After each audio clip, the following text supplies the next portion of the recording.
Or do you not rape a 2-year-old because it's disgusting? You just, in your gut, you can't think of anything more disgusting. So, believe it or not, having an intrinsic and internal moral code is a proof that atheism is wrong. I mean, they've done scientific studies. It's kind of amazing. Even toddlers know cheating is wrong. Why are there cops and prosecutors who can't sleep at night? It's not because somebody broke the social contract. It's because implanted in us is this objective, basic morality. There's a moral law in us. And studies prove, as I said, that we're actually born with a moral compass, and we have to work to kill it. So if there's a law that's written in us of what is moral, then there is a lawgiver. God is a lawgiver who's behind the source of all morality. Now, granted, I'm going to give, there is such a thing as a moral social contract. There is morality like that. Like, you drive down the street at 35 miles an hour. That's a social contract. So, and some morality is subjective. Subjective means it depends, right? Doesn't mean all morality is subjective. Some morality is subjective because, like, if you're having a heart attack and you're in my car, I'm not going to drive 35 miles an hour to the hospital. I'm going to get you there as quick as possible. I'll go up to 40. But but our society, and no offense, atheists, overemphasize that all morality is subjective. Subjective morality is if you're not comfortable doing something, it's moral for you not to do it. But I have different feelings. Like, our society kind of works like that. And you see it most in, like, the 80s TV programs, which most of you didn't grow up in. But in the 80s TV programs, when they covered premarital sex, I don't know if you noticed this, every parent said the same thing to their kid. It was that, like, well, you'll know when it's right for you. Oh my God. What teenager doesn't think it's right for them? That's terrible advice. And here's the thing. The sooner your kids have sexual promiscuity as a teenager, the higher the rate of infidelity later on in life, the higher rates of depression. That actually, like, if you study it, actually it's the philosophy that you'll know when it's right for you is really bad for them when they become adults. It has ramifications. So some morality is subjective, some morality is a social contract, but some morality, and this is going to be my main point, is objective. It is objectively wrong to rape, to be cruel, to murder. And like our immunity system, some morality, half of it's simply written into us. It's what we inherit. Other, it needs to be developed. But it's been a long philosophical position that morality is inherited.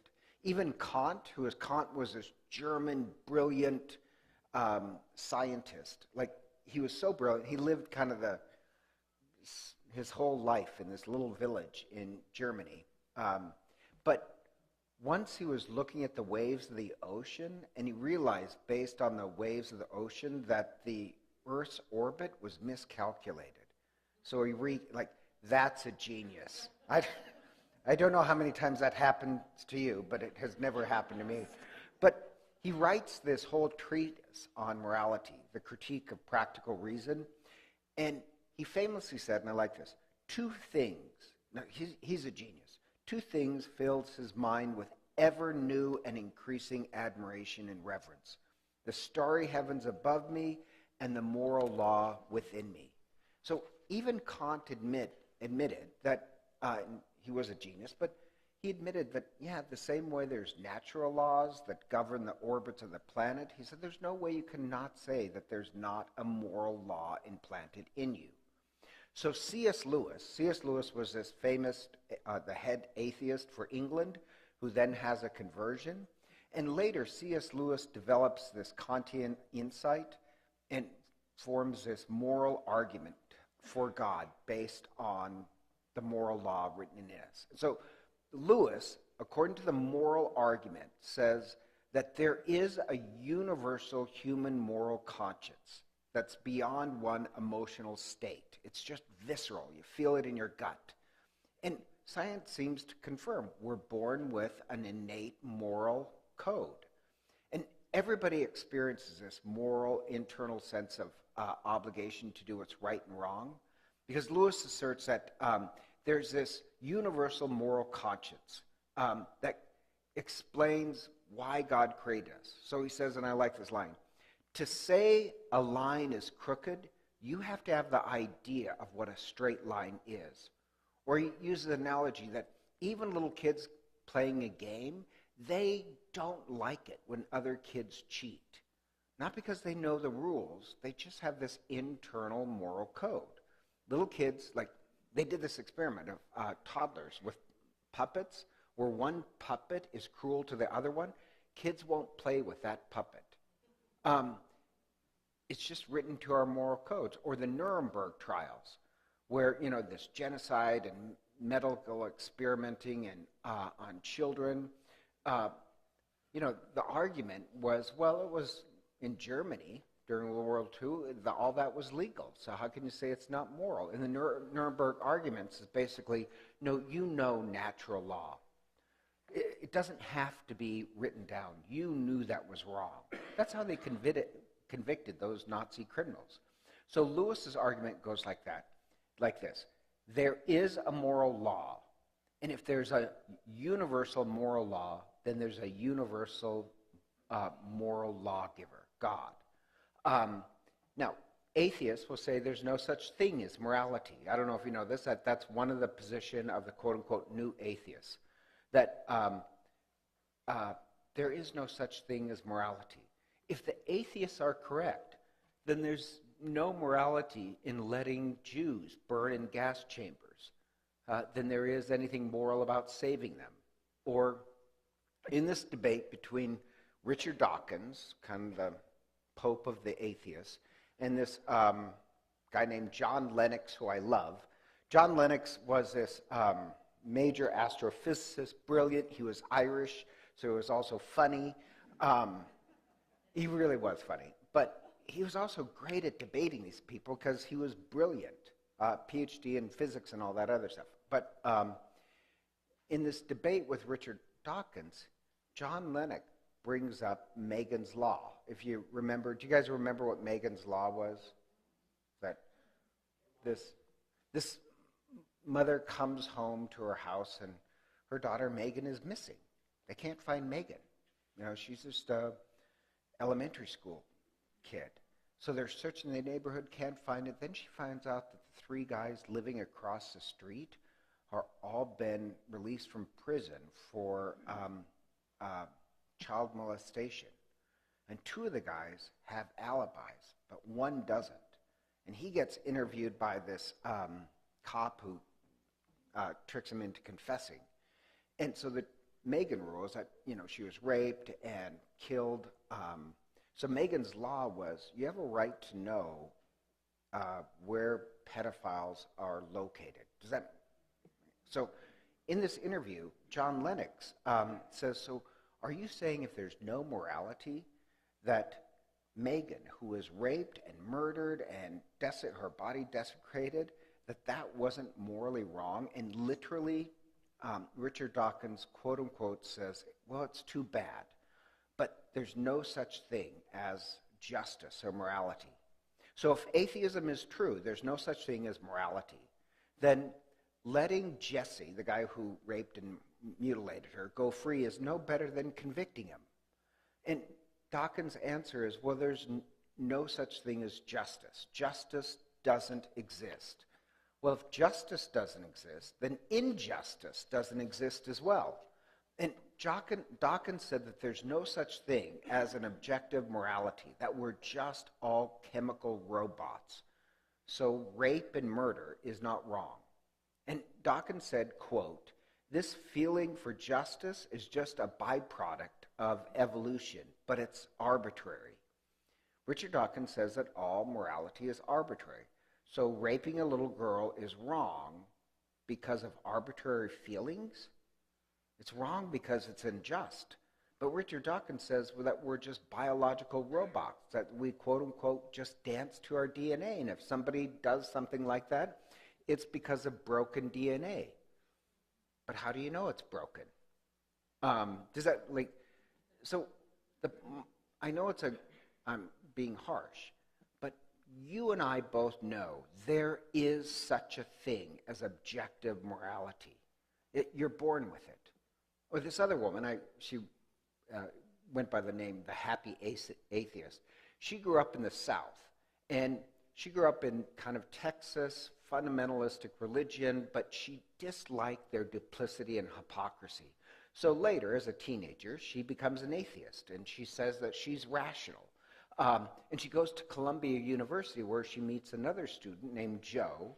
And Joe says he's Catholic, that he believes in God. He, gives us argument how ridiculous atheism is. And she says, well, you're not even practicing. He says, yeah. I just think, he says, yeah, I'm Catholic. I will always be Catholic, even if I'm not practicing. But I will never not believe in God. And he challenges her on this moral argument. How can you say there is no such thing as morality? And she writes, and this, I just want to write, she says, in our age, one of the greatest prizes is to be called smart. In other ages, it might have been to be called virtuous. And he said, the new atheists have captured this marketing that we are smarter. But I was shocked at the intellectual dishonesty of the new atheists. Because she said she's reading this paper from, anyhow, it doesn't matter who he is, famous atheist, who says it's no better. So in this article, this is a true article, you can look it up. He says it's better to kill a baby than a mature pig because a pig has more cognitive abilities. And she said she was horrified when she realized, oh my God, that is my morality. Because she only judged people on their intellectual worth. And then she realized that a society, you can always come up with any logical reason you feel to kill anybody you deem lesser or weaker. And that's when she said she has this conversion, not to fundamentalistic Christianity, but it was her road back to Christianity when she realized, I do believe in morality and Joe is right. That the more and more she thought about it, that human beings have an innate worth. And there is this innate moral code. But Richard Dawkins thinks that if you're more intelligent, then it gives you more value. So John Lennox said, well, if that's true, then why shouldn't we do medical experiments on the mentally handicapped? Richard Dawkins didn't have an answer. So I do believe in justice, not because of some social agreement that we all made. I believe in justice because it's connected to God. So this sounds kind of strange. The moral argument is, atheists will say there is no God, there is no morality. But my morality, I know I did not invent myself. It was not an invention of society. It is written in us. All the evidence. And if there's a moral law, there's a moral lawgiver. Now the second thing, and this sounds bizarre, going a little deeper, the second evidence of God is evil itself. I know that sounds strange because if you get into arguments with atheists, they'll say, well, look at all the evil in the world. How can there be a God? And this sounds strange. But the fact that there's evil in the world may prove that there is a God. And in his younger days, St. Augustine once thought that the existence of evil also disputes the existence of God. But then he came to realize that to define evil as an absence of the good, it becomes a proof of God. If evil is an absence of the good, it's kind of like a cut finger. Your cut finger is an absence, a privation, but the cut in your finger, it doesn't disprove that the finger doesn't exist. Quite the opposite. The cut proves the finger does exist. Does that make sense? So evil doesn't disprove God, evil proves God. Or as he likes to say, the shadows prove that there is a sunshine. Or making my modern analogy, rust on your car. Rust in your car is a privation. If the rust is removed, the car runs better. But rust doesn't exist on its own. It's parasitic of something else. Evil is parasitic of something else. It doesn't disprove that there is no God. It just proves that evil is a parasite. So C.S. Lewis, when he was an atheist, tried to argue the same thing, that evil disproves God. But then he realized, and I love this quote, that it is, quote unquote, stealing from God. Because if there is an objective evil, then there has to be an objective good. He says, as I said, can you call something not straight if you don't know what a straight ruler is? So that's when he realized, and I like this quote, he said, I had to sit on God's lap to slap him in the face. Just think that's, so an atheist that says that evil disproves God, but according to them, there is no such thing as evil. So Richard Dawkins is saying religion is evil. How can he say that religion is evil, that if we just dance to our DNA? Aren't those religious people just dancing to their DNA? And if an atheist says that evil doesn't exist, how can you say religion is evil? You can't have it both ways. Either evil exists or it doesn't exist. They're stealing from God's goodness to try and prove atheism. If evil doesn't exist, then stop complaining about religion. If evil does exist, then it proves that God exists. So Nietzsche in the 19th century said that atheism, Nietzsche was an atheist, but he said the atheism of the 19th century will lead to genocide in the 20th century. And he was right. Nietzsche was just the forerunner of the Nazis. So does that make sense where evil proves, in one sense, God? Because people will say, why doesn't God just do away with evil people? If there's a God, why does he allow evil people? But the answer would be, well, what is God's job? Is God a divine babysitter, or is God the source that brings us to maturity? If God is just a babysitter, God should be fired. But if God is a source of life that's trying to teach us how to become accountable and mature, and to be accountable you need free will, then God can allow evil to exist. Some atheists will say, well, why doesn't God solve evil, the problem of evil and pain? But atheism itself doesn't solve the problem of evil. It just removes it by saying there is no such thing as morality and there is no such thing as evil. That doesn't answer the question, that just avoids it. Atheism has no better answer for evil, but we do. We'd say, yes, we have an answer to evil, and that is maturity and fighting for justice and morality. If atheists say, well, if God existed, then the world wouldn't be as it is.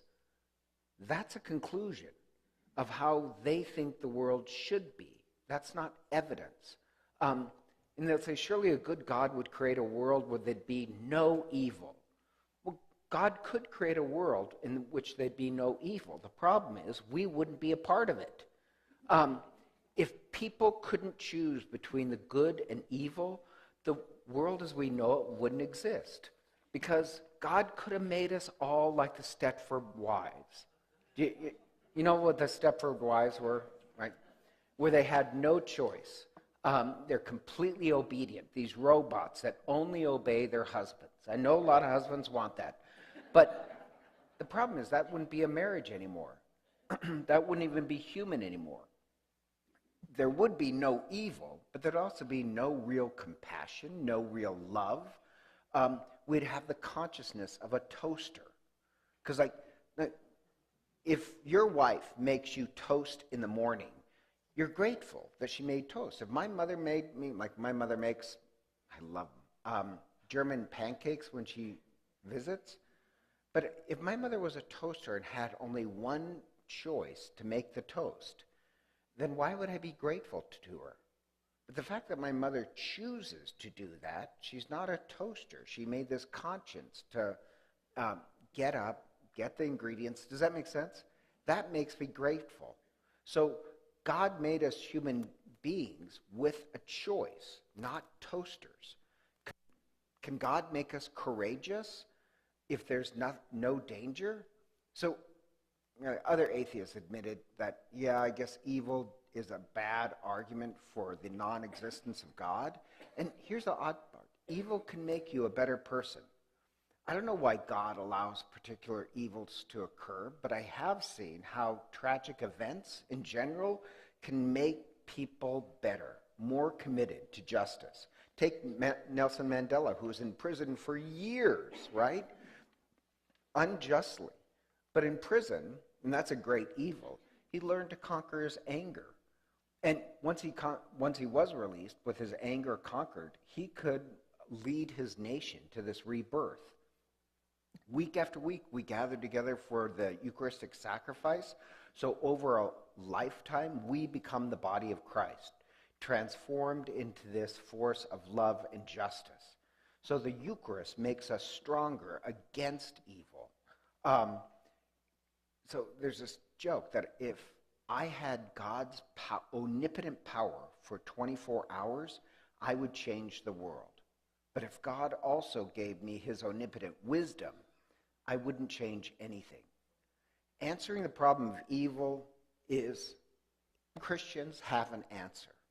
Is that our answer to evil is that we'll be more just and fight for goodness. But there is an answer. The bigger problem for atheists is that they have no answer. Like Job, we may not be completely able to answer the problem, but we can answer the problem with a perspective and action.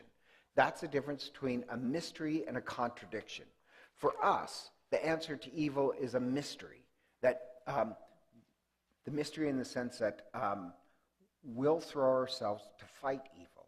For atheists, evil is a contradiction. It's a contradiction because if they hold that the world, if there is no morality, then how are they calling anything evil? The atheist problem is that with evil, they hold that the world is supposed to be this resort. And if there's evil in the world, and since it's not a resort, there must be no God. But for Christians, the world is not a resort for us, it's a gym. We're the ones who are charged with changing evil into good through God's help. The atheists, their contradiction, because they call things evil, and then they say, but there is no such thing as evil, and they have no responsibility to change the world. So the other argument, this is slightly, Richard Dawkins will often say, oh, God is one of the most evil characters that he's ever read about. Have you guys ever heard that one? That God is so evil. And they use this is a typical example. They'll say, God commanded the Canaanites to be wiped out. You say this is a good God, then why does God in the Bible demand the Canaanites be wiped out? Now, just got to tell you, every time Richard Dawkins quotes the Bible, he doesn't quote the Bible. He misquotes the Bible. So if he says the Bible says X, just know that he's misquoting. So yes, God does say to wipe out the Canaanites, except what God says, first you have to understand, the Canaanites were practicing child sacrifices. So to have a prosperous farm or something, they would sacrifice children. They would sacrifice your children. So when God says, wipe out the Canaanites, if you look at the subject and the object of the sentence, he doesn't say kill the people. It's kill the practices of the Canaanite, of child sacrifices. Does that make sense? Because they did do that.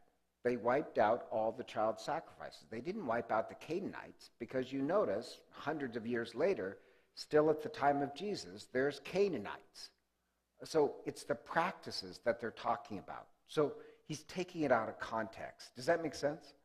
God never demanded genocide. He demanded the end of child sacrifices. So every time they say, oh, look at God in the Old Testament, he did X, just know they're misquoting it. And C.S. Lewis is right. They're stealing God's goodness. Atheist morals are a lot like cattle rustling. They can't account where they got the cattle. They claim this moral superiority, but can't account where their morals come from. Atheists, like Richard Dawkins, only believes in material evidence, but morality is non-material. That's why Bertrand Russell, who's the grandfather of atheism, gave a really intellectually honest description of atheism, where he said, quote, "We must build our lives on unyielding despair." It admitted that atheism has no objective morality, even though he himself admitted that he was an outspoken critic of World War II. But he admits an atheist should never use the word should, because all things are permitted. And yet he said he found his own beliefs lacking credibility because he's inconsistent. An atheist should never say people should do X since there is no such thing as morality. But then Russell admitted that faced with the genocide and horrific crimes of World War II, he had to speak out against it, even though he doesn't believe in morality. Do you get the inconsistency? Or Ayn Rand said, since there is no God, live totally for yourself. It's logical to be selfish. No one will hold you accountable. It makes no difference if one is a Stalin or a saint. Sacrificing for others is stupid. And when I say that they steal from the goodness of God, you take those things that are most meaningful to human beings, and atheism deletes it. So the atheists complain that the religion is evil because the world is not a resort and people cheat, but they don't account to where their morals come from. They demand that they live in a moral world, but they don't believe in morality. They're like people who want to be, no offense, Americans, but don't want to pay taxes. They just want everybody else to pay the tax.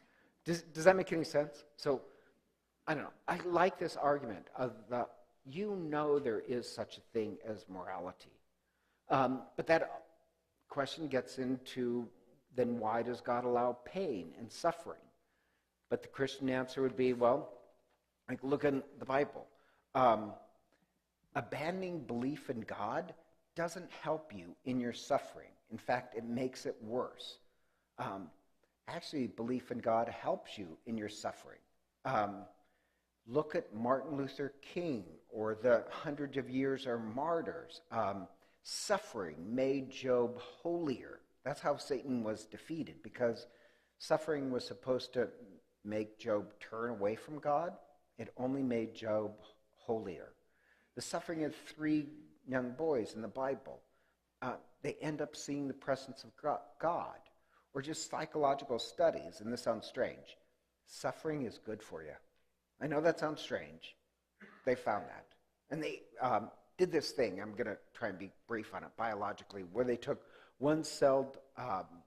these one-celled creatures, gave them the perfect environment to live in, and they didn't thrive. Then they had a little bit of stress, besides the food and environment, and they survived.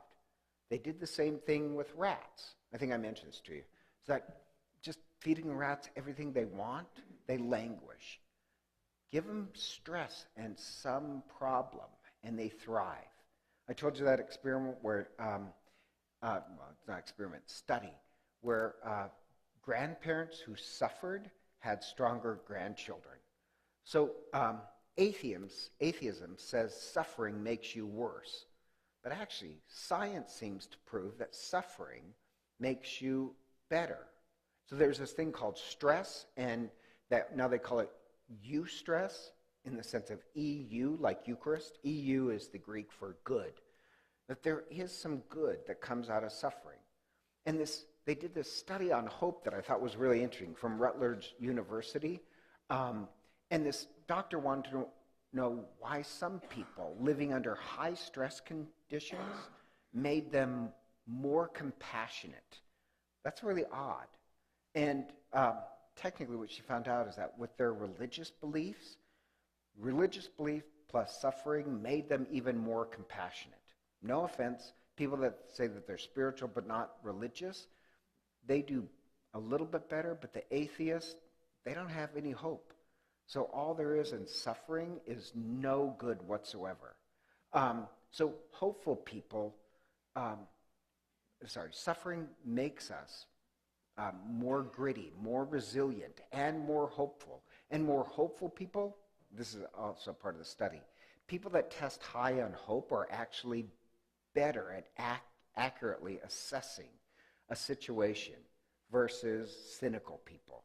You kind of think the cynical person will find what's wrong. Actually, no, the hopeful person will be better at assessing a situation. So anyhow, going off on that, even though we may not fully know the reasons why they're suffering, we do know that God loves us despite suffering, and despite suffering, we'll get better. So this sounds kind of strange. The Catholic belief is no, accept trials, pick up your cross and follow me. You get these repeated sayings, and so we would say, well, no, you have to embrace suffering to make you better. The same way if you're going to train for a marathon, you openly admit suffering, right? The day that you're practicing for your marathon, you are suffering. So you embrace suffering so the worst day of your life can also become the best day of your life. So we have an answer to that some gifts can only come through suffering. So C.S. Lewis, this was hard for him too, but when he makes his conversion, he realizes, and I like this, I'm going to quote him, God whispers to us in our pleasure, speaks to us in our conscience, but God shouts to us in our pain. It is our megaphone to rouse a deaf world. So we'd say God is not obligated to make sure that we're comfortable. God is obligated to make sure we're spiritually mature. I hate to say this, atheists are like people who want God to be the parent of a millennial who just gives their children everything and allows them to think that they've achieved it. So God doesn't want to spoil us. God wants to raise us. So that's why the Bible says, don't despise trials. I told the story of my dad with ALS. My dad said the best thing God ever did to him was give him ALS. He died a happy man because of ALS. So sometimes suffering makes us better. Sometimes you only notice the stars when you've been laid out on your back. So yeah, I'd say evil, suffering, morality, they're all evidences of God, not God's absence. Now, just to make it more positive, I also think love is a great evidence of God.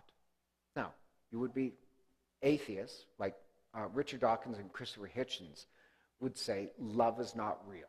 Morality is not real. Love is not real. Love is only this chemical reaction that helps you procreate your genes to the next generation. That when you feel love or see beauty, atheists say that's just a chemical reaction. But technically there is no such thing as love or beauty. Since beauty is really, beauty, they only believe in those things that are composed of molecules. So according to atheists, beauty, love is not material. And this sounds kind of strange, but my position is that I think it takes a greater leap of faith to believe that there is no such thing as love, beauty, or God, than it takes the leap of faith to believe in beauty, love, and God. So my point being is that I don't have enough faith to be an atheist. You have to have a lot of faith in atheism to believe that there is no such thing as love. Because love is one of those immaterial things. Or Alan Dershowitz, who's an atheist, also said, there is no scientific proof of human rights. There's no proof of human rights. Well, I think it takes a bigger leap of faith not to believe in human rights. Does that make sense? So Joseph Esky, in his novel, The Brothers of Karamazov, had this episode where this woman begins to wonder if there's a God, if there's an afterlife. And she tells her doubts to this old priest who says, there's no way to prove these things, but you can become sure of them. How, she cries. Love your neighbor from your heart. The more you love, the more you'll become God's existence in life after death. The more you'll love, the stronger your faith will grow, and your doubts will become weaker. This is sure. So I hate to say this, I love what the old priest says. You want proof of God? Learn to love more. Atheist advice is they don't believe in love, and so they don't believe in God. But I do believe in love. Does that make sense? I think love is one of the evidences of God. I don't think it's just a chemical reaction. Okay, fifth, sorry, it's just getting too boring. Okay. Fifth, and this is strange, but neurological evidence. And by neurological evidence, I mean this. I was shocked at this. It was years ago. I was the pastor of St. Mark's, and this book came out, and the book is called Why God Won't Go Away. And the book is not a religious book. It's actually a science book. And they did this as a thesis, a dissertation thesis, and then built it up into this huge study. But, so it's pure biology. And what they did is put people into these brain mapping machines, and they wanted to know, like, an interesting experiment, is there a part of the brain that you use just for prayer? And so they put 50 Franciscan nuns in this, like, MRI, and they were just to pray the rosary, and then they took 50 Buddhist monks to chant. And not completely, but the same parts of their brains lit up, just slight variations. But that's a really strange part. When people prayed, the exact parts of their brains lit up. So then they have to do more experiments, and they found out, wow, why God won't go away is because, well, prayer, religion, this need to pray, it's not programming. It's part of your hardware. Because atheists will say, well, you've just been programmed to believe in God. But what they discovered is that, wow, there's parts of your brain that light up when you pray. So why they titled it, Why God Won't Go Away, is because it's part of your hardware. Does that make sense? So they keep repeating these studies. The guy who's an expert on it, and he's not even a religious character, he's just a neurologist.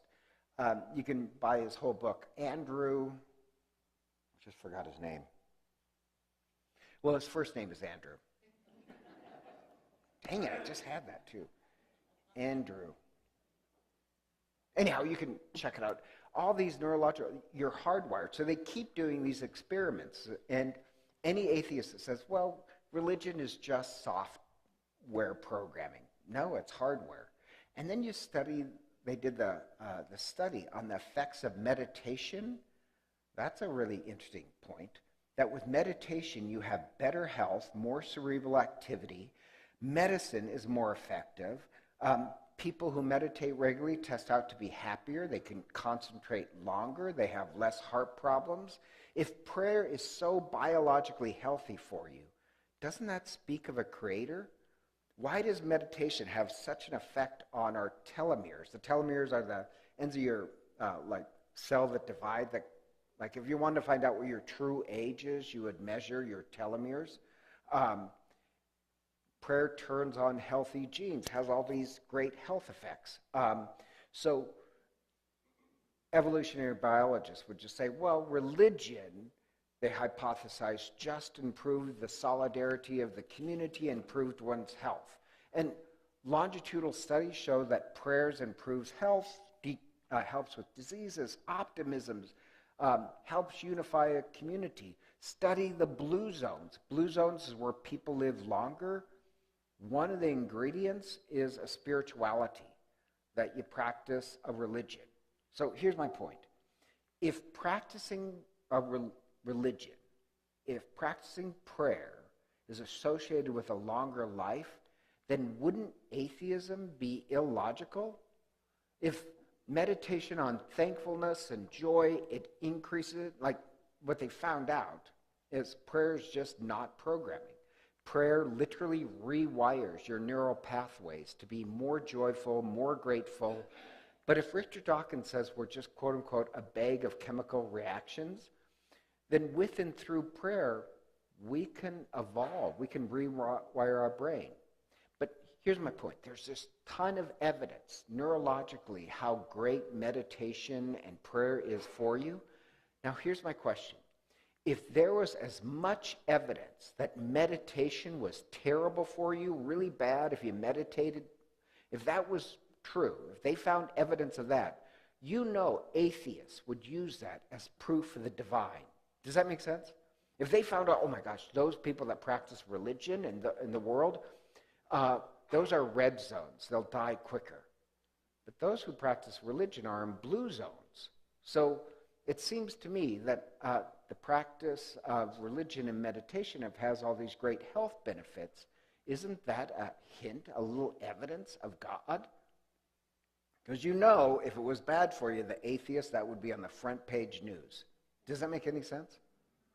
Okay, just one more. Have you guys heard of positive psychology? So that's a no, because I got one nod.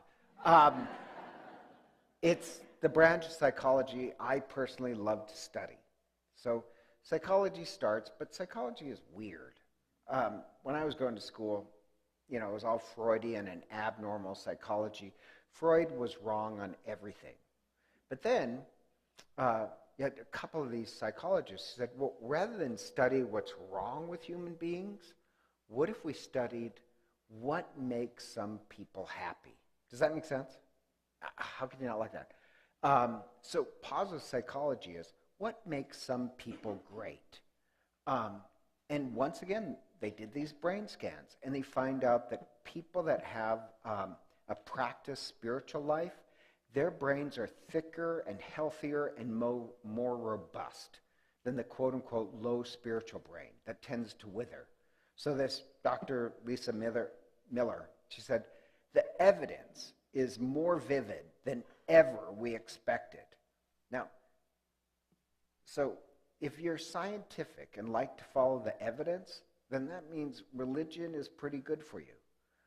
There's 3 factors within religion that it makes you healthier, more connected to other people. Now, they have found that some religious denominations actually make you more fearful and angry. So it's not just complete religion. Does that make sense? So that was a really interesting study long term that they can even tell you what denominations are more fearful and angry. But in general, religion has all these benefits. And the other thing they notice is teenagers. Teenagers are very cynical, but teenagers are looking for meaning. And there's this existential depression when you're a teenager that life has no purpose, you're unsure, and yet, this Lisa Miller was saying, but teenagers that are raised with religion are also raised that your life has a purpose. You may not know what it is, but your life has a purpose. For us, that's the Sacrament of Confirmation. So in this Pursuit of Happiness study, 86% of people who practice religion weekly, not just say that you're religious, but practice it weekly, test out to be happier. Now, as I said, it's not who say that they're religious that practice it. Lower rates of depression, better marriages. Martin Seligman, who is one of the founders of positive psychology, proved that a loving relationship makes you happier. And oddly enough, and they're not even religious people, religion increases the happiness of marriage. So now there's this other study called the Grant Study. The Grant Study is a 75-year-long study of Harvard graduates. It's the longest and deepest psychological study that we have. And they're trying to find out the ingredients of happiness. And it's really kind of funny. So they would interview them every 2 years and test them out. The first thing they found out that happiness is love. And oddly enough, religion teaches love and hospitality and community and compassion, and so you have a higher probability of being happy. The second thing they found out is that meaning believing that your life has meaning is part of the equation of happiness. Well, we have the Sacrament of Confirmation, where we anoint these kids that your life has a meaning. But atheists, Richard Dawkins would say, atheists believe life has no meaning, which means if you really believe life has no meaning, you'll be part of the study that won't end up happy. You'll end up not happy. The third thing I thought was interesting, where they said no coveting. That to have a happy life, you can't be always wishing, God, I wish I could be like Gina. You can't covet others. Positive psychology teaches that the life of comparison just leads to unhappiness. Fourth, you want to get to happy? Learn how to forgive. So positive psychologist Christopher Peterson said that without forgiveness skills, you'll just end up bitter and angry. But religion teaches forgiveness. Fifth thing they found out in this long-term study is gratitude. That you have to do these gratitude exercises. Weekly, we do it called the Eucharist. We practice it. So anyhow, positive psychology comparison. Chikai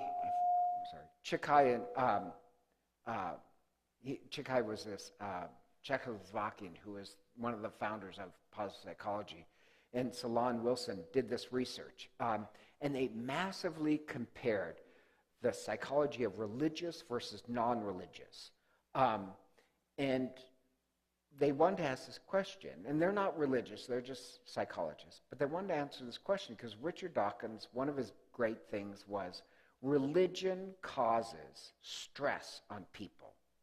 What they found out is people that practice religion actually have more pro-social actions, more compassionate, and less prejudice. By more pro-social actions, it's really amazing. Religious people, you know who does most volunteering in the United States? Guess who donates the most for, doesn't matter, Ukrainian cause or whatever the cause is. Guess who donates the most? Guess who donates the most blood? Most of donation and volunteerism and all that in the United States is done by religious people. That's what I mean by pro. Who donates the most? Who volunteers as their coach and the team? It's the vast majority, and it's kind of stunning amount, not a little, is religious people. Religious people are more compassionate, less prejudiced, happier. What they also found, comparing non-religious people, is less compassionate, less likely to help, more prejudice. So he writes this as a conclusion. Dawkins' armchair speculation on the guilt-inducing stress of religion doesn't even make it to first base. He agrees that religion is fair game for criticism, but then says, quote, Dawkins doesn't work by evidence, so gets none of the facts right. He's deeply misinformed. And these were two non-religious scientists. Other scientists have shown that people who practice religion live longer, happier, healthier. So here's my thing, going back to this. If atheists found out the opposite of this, that practicing religion makes you less generous, less compassionate, more prejudiced, you know that would be on the front page of a paper. If they knew that religion made you less happy, but they never cite, atheist Richard Dawkins never cites the ton of evidence that religion physically and emotionally makes you a better person, makes people volunteer more. Now, I'm just saying that with all this, there's these benefits that atheists don't talk about. Then they did these sociological benefits, just the pro-social behavior, increased cognitive power, lower blood pressure, lower anxiety. And then they did the effects of religion on children. Children who are raised with religion has less risky behavior, less behavioral problems, higher self-esteem. So I just think that's kind of interesting. So of the two groups, which island would you want to belong on? If there's two islands, and one was filled with atheists, and one was filled with religious people, one island believes in God and has a lot of pro-social behavior, taking care of each other.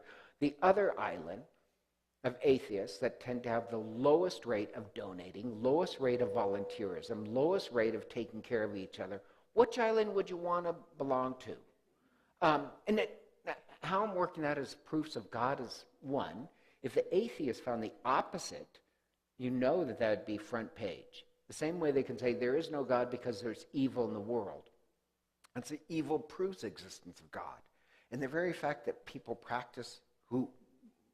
who believe in God actually make the world a better place is a proof of God. Does that make any sense? Why would it have all these psychological and biological benefits if it's not true? Not saying it's a slam dunk, but to me it is. The last one, and I think I can get this done in, so we have 10 more minutes, is history. So I went with evil, psychology, biology, going to end with history. And you hear atheists say, and this drives me up a wall, religion has caused more war than anything else in history. That is totally bogus. They've done 2 separate historical studies on the causes of war, and actually it's not true. 97% of all wars would have happened if religion caused 3% of all wars. And no offense, it was mostly the Islamic people. I don't mean to be rude, but it's just stats. So if you look at it, no, religion hasn't caused wars. And historically, if you just want to count death, what's been the greatest source of death in the 20th century? Atheism. So look at the Soviet Union. Under Khrushchev, 60 million. Mao, 80 million. The French Revolution, they were going to, remember, the French Revolution is, we're going to work by logic. We're going to work by rationale and justice and fraternity. And the streets ran with blood. They always found somebody to kill. Or look at North Korea. Not exactly the utopia that Richard Dawkins says would happen if we got rid of religion. Or the Khmer Rouge. So if you look at, and they were killing their own people. So if you look at history and the experiment in atheism, that's had the highest bloodshed ever. So John Lennox, this physicist, has friends in Poland who are amazed that anybody could advocate atheism. And said, I like this quote, if Richard Dawkins wants to see atrocities, let him come to Poland and see the enlightenment that atheists inflicted on us. It's not religion that has caused violence. It's actually atheism that has. And Richard Dawkins' way of out of this, saying, well, anybody who's a true atheist would never advocate violence, despite the fact that the worst mass murderers in history were atheists. Mao, Stalin, I mean, that's 150 million right there. 200, but in their inheritance, 200 million. And China is still torturing people today, and that's an atheist regime. So the absence, also Richard Dawkins says, well, atheists are safer because they have no belief. Well, absence of belief doesn't cause peace. An absence of belief leads to out-of-control corruption. So I'd say, well, history has proved that atheism is the most dangerous thing in history. Now, atheists will often say, well, what about the Crusades? What about the Spanish Inquisition? You know, the Inquisition lasts for almost 300 years. Do you know how many people died in the Spanish Inquisition? Anybody want to take a wild guess?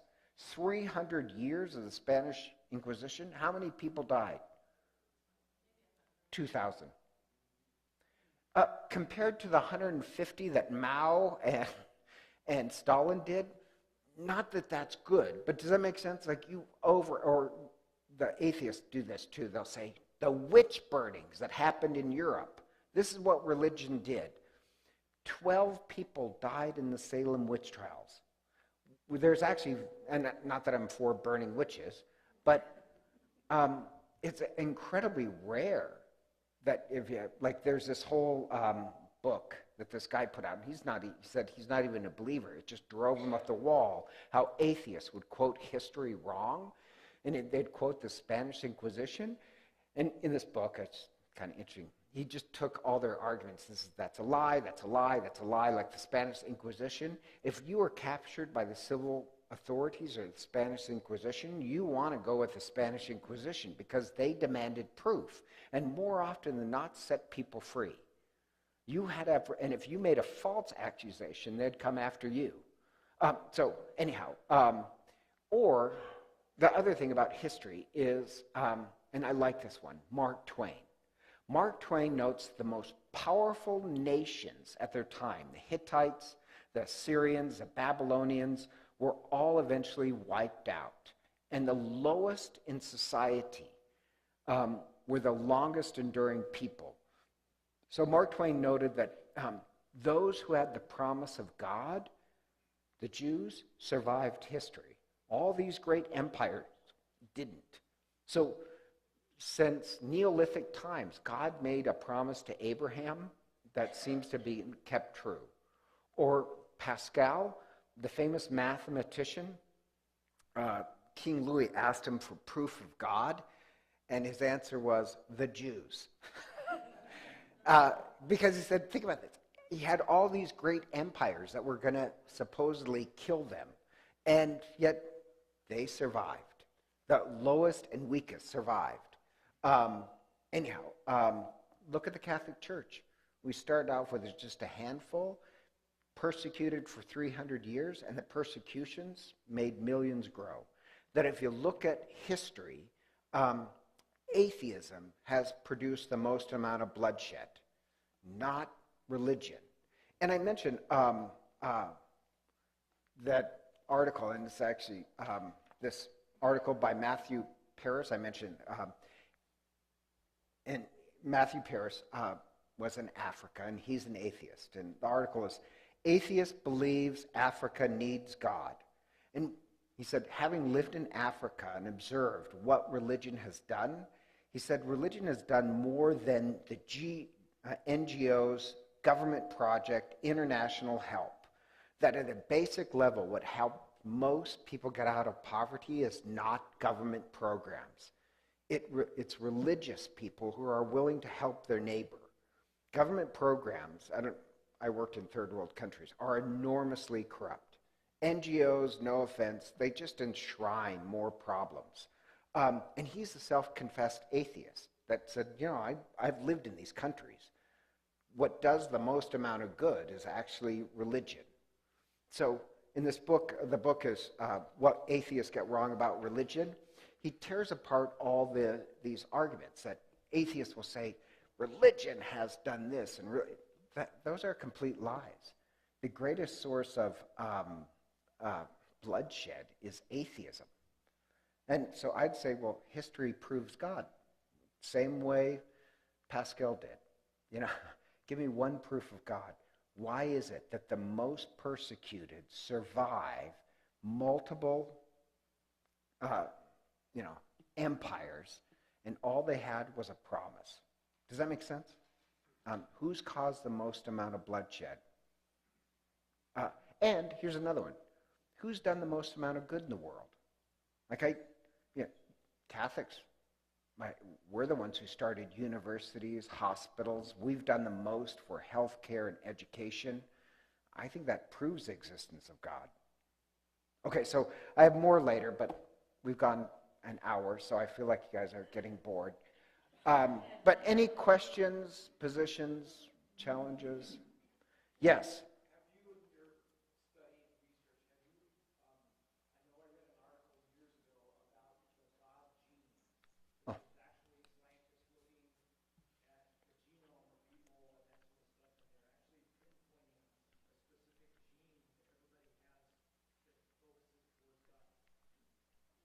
A God gene? I remember I read something about that, but that's not what the God gene is. I did read something about that, but that's not.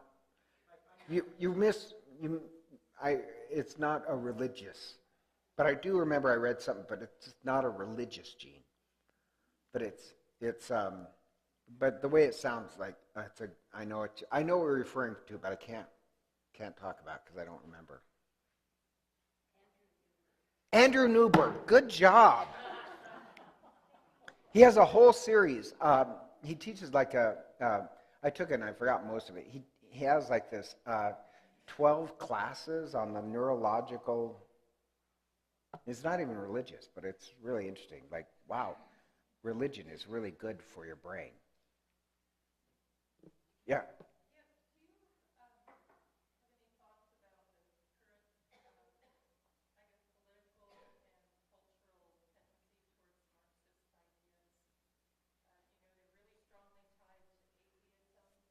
Yeah.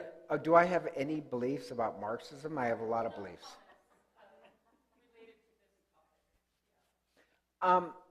I think, I mean, I don't want to talk about that, but I'll say this. The Spanish have a saying that when you're young, you're a liberal, and when you're older, you're a conservative. And when you're young, like so when you're young, I put it this way. One of my friends, they had this daughter who's very entrepreneurial. Like, she would come up with these systems in the summer to earn all this money on her own. She'd have hold these summer camps. She was making a lot of really good money. So, and she's actually in medical school, but her parents demanded that she get a job as a waitress. She says, but I can make, 4 times the money doing this. And she says, no, you have to learn how to work with other people. So she gets a job as a waitress, and she can't stand it because she's never had that much taken out of her paycheck.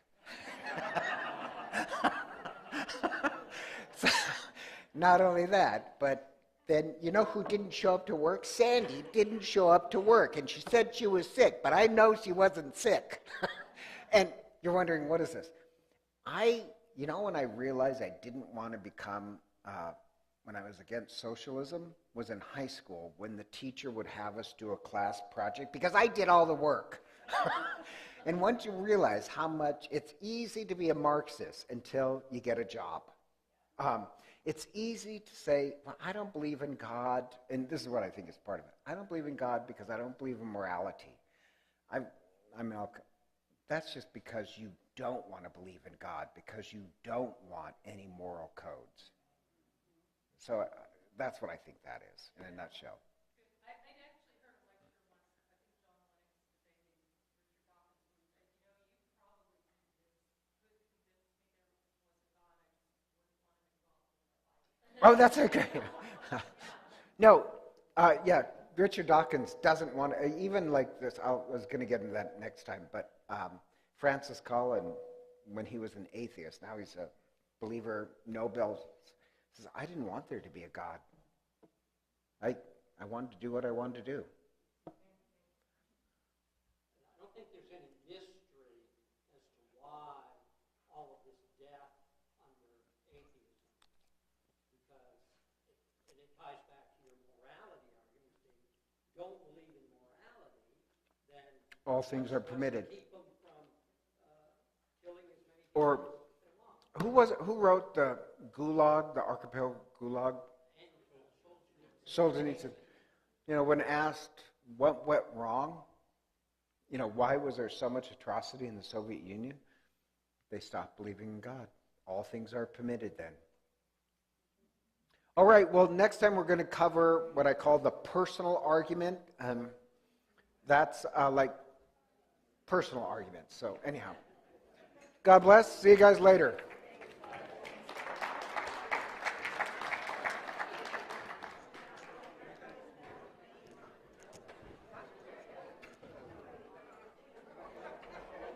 You looked it up? What's that? You looked it up? No. Are you? You're still live? No, I just turned it off.